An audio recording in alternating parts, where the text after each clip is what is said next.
представничка на Гинисовата канцеларија од Лондон, официјално беше прогласен вториот Гинисов рекорд во градот под маркови кули.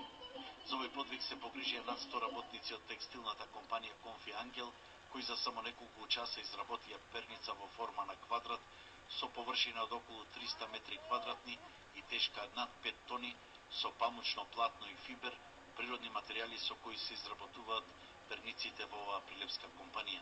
Гинисовата представничка, откако прецизно ги утврди димензиите и постигнатата тежина, го прогласи рекордот, не криејќи го задоволството.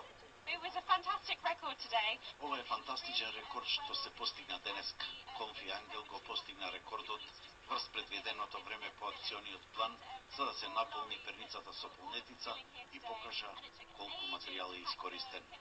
Организаторите, компанијата Конфи Ангел и локалната власт уште еднаш покажаа дека Прилеп не е само град на тутунот и дека широко ги отвара портите за странските инвеститори.